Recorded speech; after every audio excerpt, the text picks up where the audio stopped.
If you have been hunched over your desk all day, or working at the computer, stressed out, or even driving, for a long time, and you feel like you're starting to cave in here, and you really would benefit from opening the chest and the shoulder girdle, I have one of my all-time favorite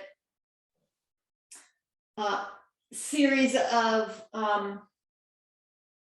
supine poses I'd love to share with you. So you're going to need 2 blocks of the exact same size. The firmer, the better. If you have wooden blocks or cork blocks, that's ideal. And then a blanket or 2, depending on your situation. So the first thing is to take your 2 blocks, and then you're going to bring them to the flat side, right together, long edge to long edge. Take a blanket. And I usually start with the blanket folded in this size. And then from this shorter edge of your rectangular shape, roll it up to make a blanket roll as something to support the head. Now, I'll just tell you, if you already have a slight kyphosis where the back body has started to round, and or if you know already from your yoga practice when you lie flat on your back that the head feels like it gets thrown back, you may want another blanket. You may want to actually make your blanket roll with 2 blankets rolled together so it's thicker. Okay, so and you can experiment, right? Try one way and then see if you need a second one. If when you lie down, it feels like your head is being thrown back. What we want is to end up with the face parallel to the ceiling. Okay, so you can see that I have 2 flat blocks. I have a blanket roll, and then there's space in between. Okay, so basically your scapula bones, right? These 2 flat shoulder blade bones are going to be supported by your blocks. The back of the head is going to be supported by the blanket, and the neck will be free in between. Okay, so you can adjust accordingly. Always start with bent legs, feet on the floor. And then, of course, the tendency is to do what I see you're doing, which is just caving back, rolling back this way. Don't do that. So start seated, be at least 3 or 4 inches, and you'll probably need more space between your buttocks and this front edge of the block. And then I'd like you to take your hands and press down and lengthen up so that already you're moving your back body in. And already you're getting the sense of spreading the collarbones and moving the outer shoulders back. Okay, so then from there, keep that lift of the chest as you bend the elbows to let yourself down. Now, when you come down, you may find that the blocks are hitting you at the waist. And if that's the case, scoot your buttocks further away. What I want you to do is, and it takes time to kind of come up and down, scoot your buttocks forward and back, find the place where this front edge of the blocks comes right in line with the bottom of your shoulder blades. I like to say for women, it's the bra strap line, okay? And then when you come back, find your blanket roll and bring the back of the head to in contact with your blanket roll. See that the back of the neck is free. And then ask yourself, is my chin and my forehead in the same plane, on the same plane? Or, is my head being thrown back? Is my chin higher than the forehead? In which case, you would want to add extra height.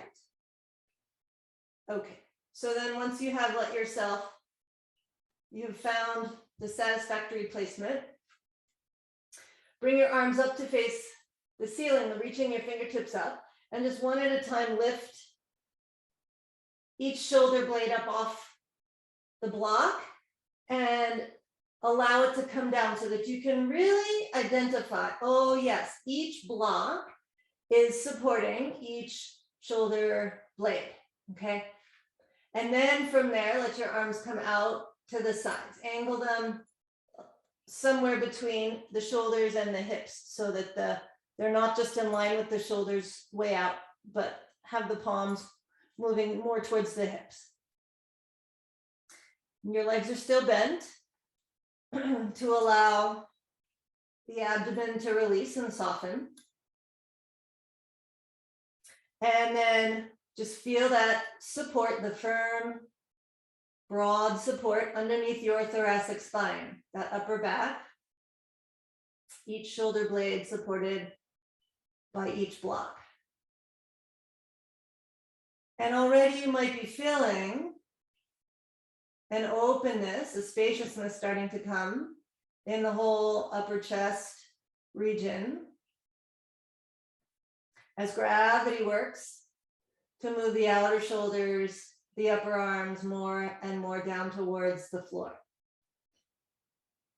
And those blocks are moving the thoracic spine up into the body. Back of the neck is long. If you have glasses on, it's nice to take them off so that you can signal your nervous system that we're moving to relaxation mode.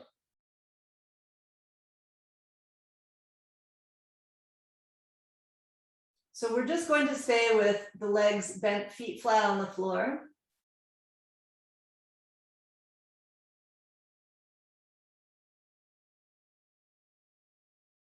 To allow the abdomen to soften and spread.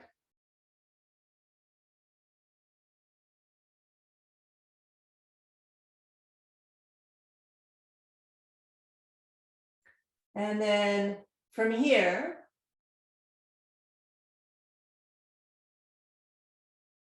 I'll invite you to come up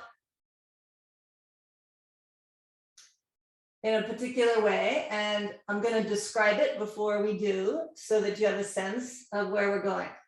Right now, bring your awareness to the fact that your heart center, your sternum, is opening wide, right? It's kind of blossoming open.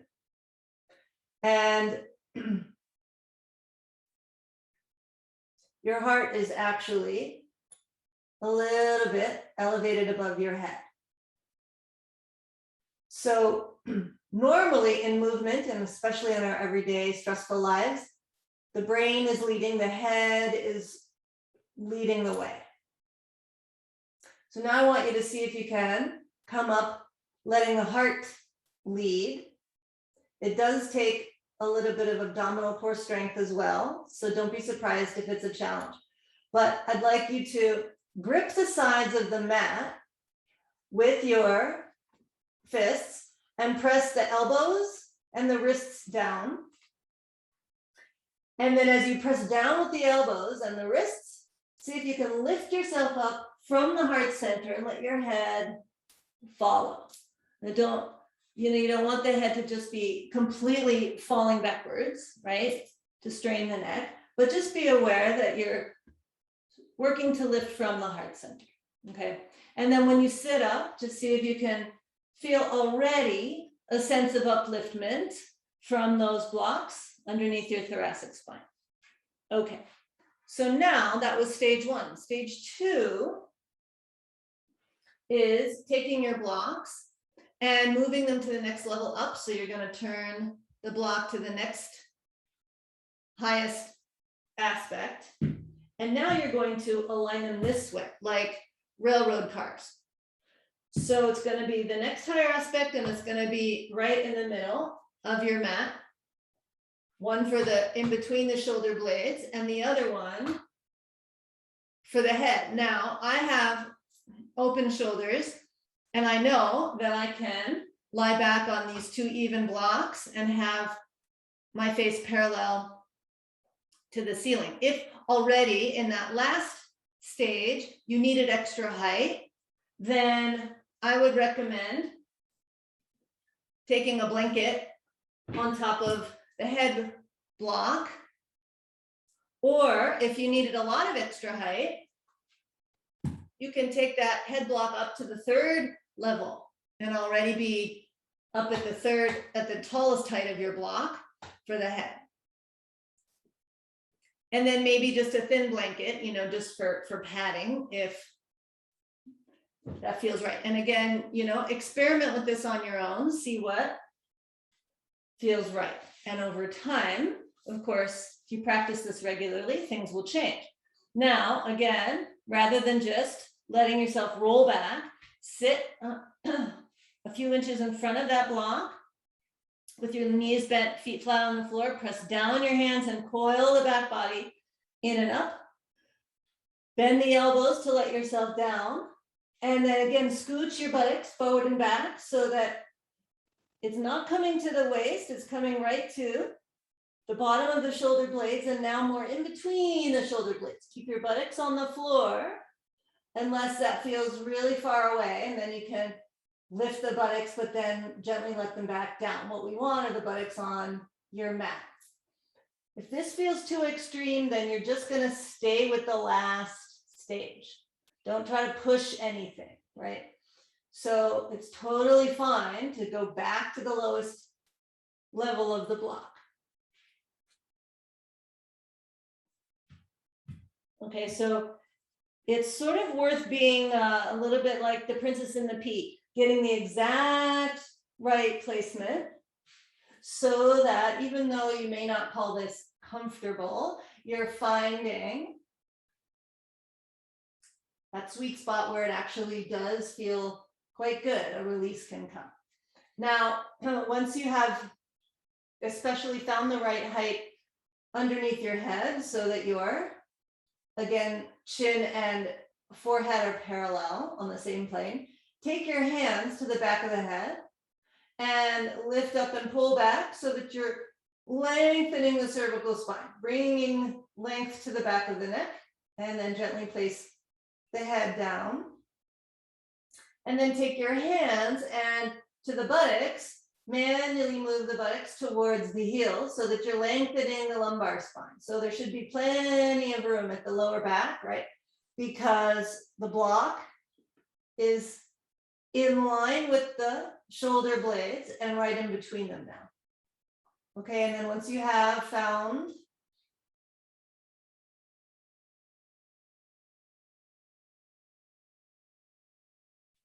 the placements that feel just right, let your arms angle out again at the sides and just allow gravity to do its work.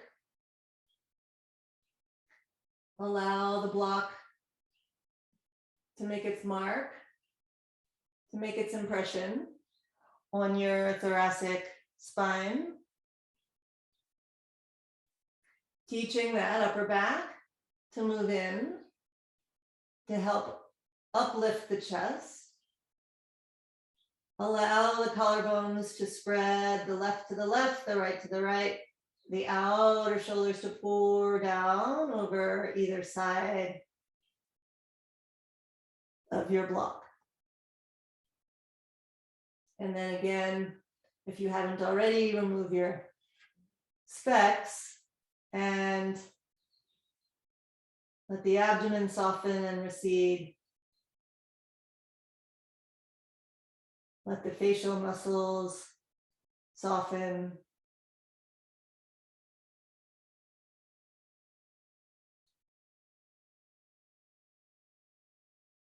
Bringing a sense of spaciousness back to the upper chest.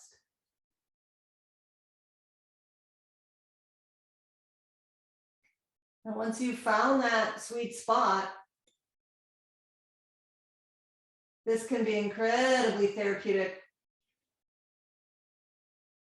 not only in the physical aspects of broadening your chest, opening that whole chest region, but mentally broadening your armpit chest,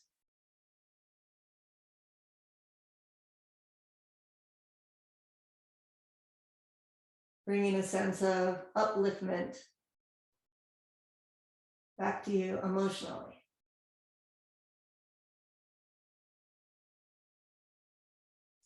And you can stay in this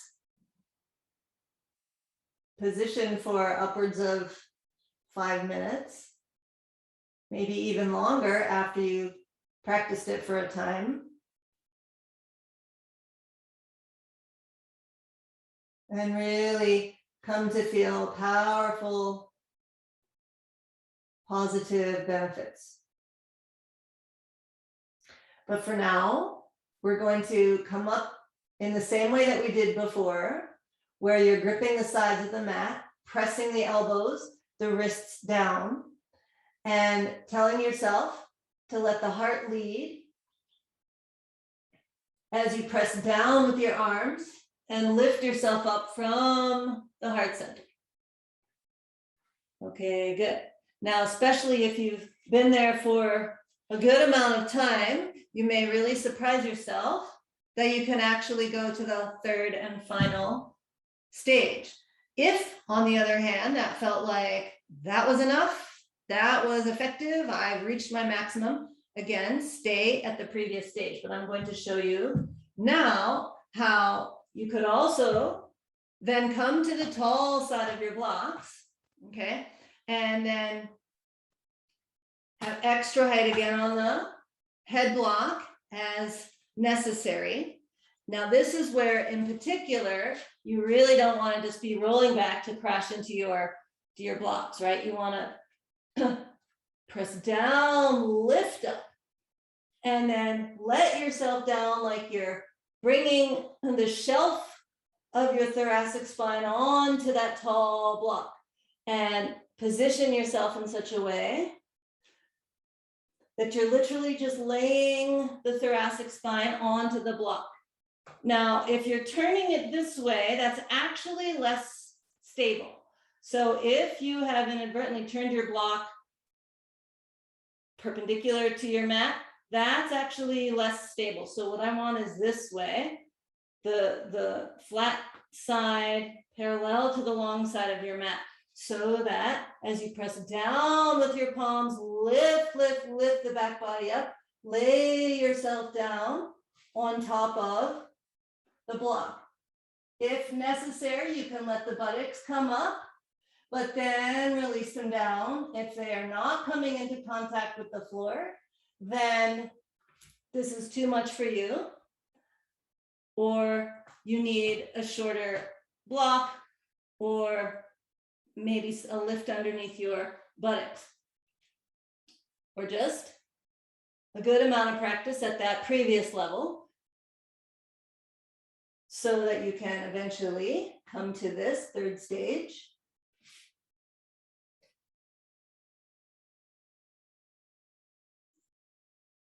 Now, in this case, again, you want the same length at the back of the neck, the same parallel chin, forehead to the ceiling. Sit bones moving down. The lumbar spine is already nice and long because of the tall block.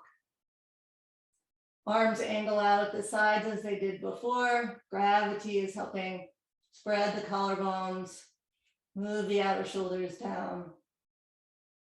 And again, you can stay here for as long as it feels comfortable. And just allow that block to work its magic.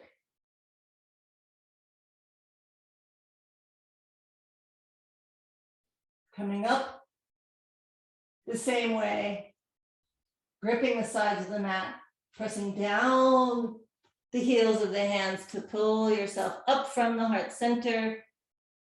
And then as you sit up, see if you can feel a resonance of that block at your thoracic spine. And then hopefully, as you continue your day, you'll find that your chest is much more open.